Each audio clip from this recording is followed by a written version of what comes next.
Most people, when they've got over the initial shock of entering the sculpture gallery of the Watts Gallery, think Physical Energy is the greatest work of the two pieces.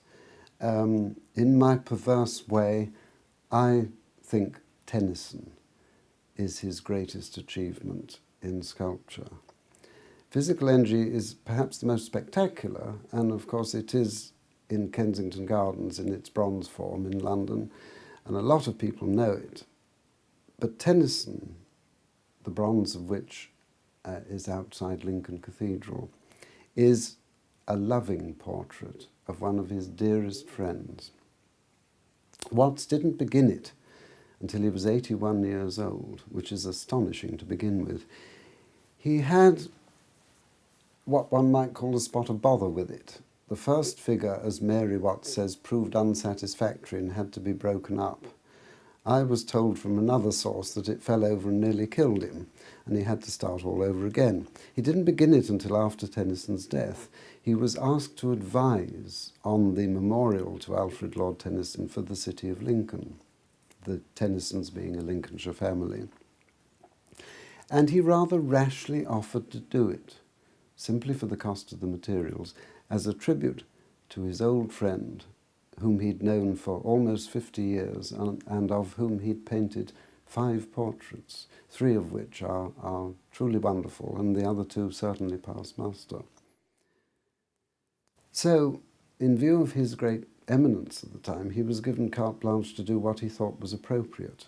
And what he did was his old friend standing there with his beloved Russian wolfhound Karenina beside him, looking at a small bunch of flowers in his hand. The flowers don't survive in the model. They're in the bronze, but they were designed and made in wrought iron and added after the bronze was cast by Mary Watts.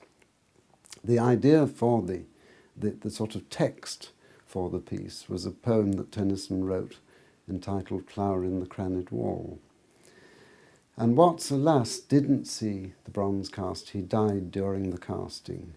He sculpted the figure down here at Compton in an old barn in the grounds of his house. And it was taken from here to Frome in Somerset to be cast in a wagon and horses. Almost impossible to believe.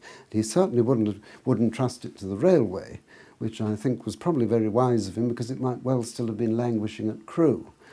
And he certainly wouldn't trust it to one of these newfangled steam wagons that were beginning to get on the roads. It had to go by the only truly reliable means of transport, the horse. Watts was devoted to horses all his life.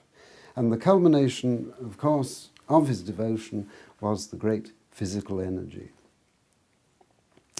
We don't know exactly if that would be the title he would have eventually given it, but it's the title it was given, and it's the title by which it's known.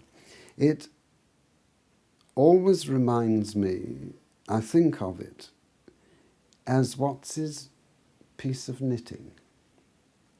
There are ladies who sometimes have a piece of knitting that they take up in odd moments, either to while away the time or for relaxation or just for a little change from what they're doing. It never quite evolves into anything, but it goes on. And this gigantic figure was Watts's equivalent, because Watts always did everything in the grand manner. He started it, well, it grew out of a commissioned equestrian figure known as Hugh Lupus that he did for the Duke of Westminster in the 1870s.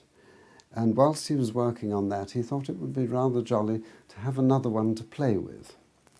And so when Hugh Lupus was finished and cast, he had another slightly larger armature made, a steel armature, because both these figures are plaster, or more correctly, gesso grosso, applied to a framework, in the case of Physical Energy, of steel rods. And in the case of Tennyson, I don't want to destroy the poetry or anything, but underneath Tennyson is a lot of old 2x2 and bits of water pipe and wire netting and anything he could lay hands on at the time. But the physical energy has a properly engineered and jointed steel armature, so he could alter the position of the limbs if he wished to do so. And because he could alter the position, he could never resist the temptation so to do. And it went on really for the last 25 years of his life. He kept changing it, having fresh ideas about it. We've a series of photographs in the gallery archive showing it with various limbs missing, the rider with his head missing, all sorts of permutations. It was the final thing he worked on. He worked on it in his London studios in Melbury Road, and he and Mary were down here in the June of 1904. And they went back up to London in the middle of June, and he must have had a flash of inspiration on the train or something, because as soon as they got back to 6 Melbury Road, he had it drawn out into the garden. His studio had exactly the same arrangement, although he never worked in the galleries here. His studios in London had the same arrangement, these gigantic doors and the railway line and the trolley, so that it could be drawn into the garden, that he might get a better perspective on it. And as soon as they got home to Melbury Road, he had it drawn out, bucket of plaster mixed up, started work. It was middle of June, long summer evenings. He worked and worked and worked until it was too dark to see. He'd been called in to supper a couple of times beforehand, but the old story, yes, I'll be in when I've finished this little piece I'm doing.